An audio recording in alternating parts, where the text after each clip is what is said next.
klausimų. Gerai, aha.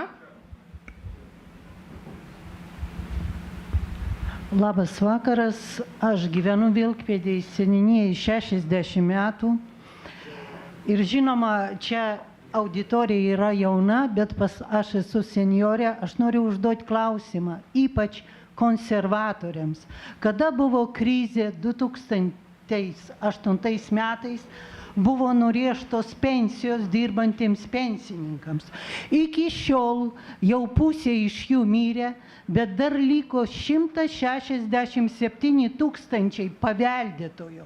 Kai kuriems 14 metais jūs grąžinot, kurie dar dagyveno iki gegužės mėnesį, o kas po gegužės mėnesį, o kas mirė iki gegužės mėnesį 14 metų, taip iki šiol negrąžinta. Aš dabar esu irgi jau seniorė.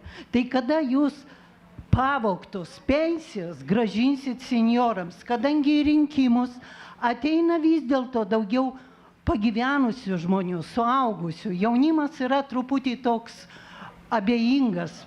Tai grąžinkit, prašau, mums pinigus paveldėtojams.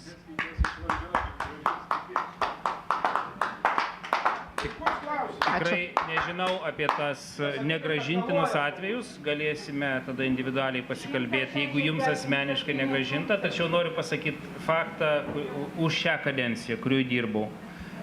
Prie konservatorių pensijos paaugo 60%. Kai socialdemokratai valdė, jos paaugo 8%. Viskas yra daroma, kad tos pensijos augtų. Jos niekada rekordiškai taip neaugo, kaip šios kadencijos laikais. Gerai, galėsit vėliau pakalbėti. Aš matau rankas, bet aš dar Dovilė Šakalienei noriu iš Facebooko klausimą užduoti. Klausimas toks. Ar eitumėte į koaliciją su Nemuno aušra?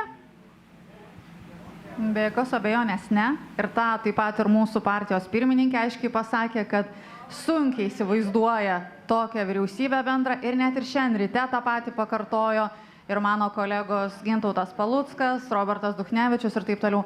Ne, ne. Nežinau, gal reikia marškinėlius nešios užrašų. Ne. Dovilė, dar pakelkit šitą lentelę. Ne, ir nufotkinkit. Aš buvau apkalbos.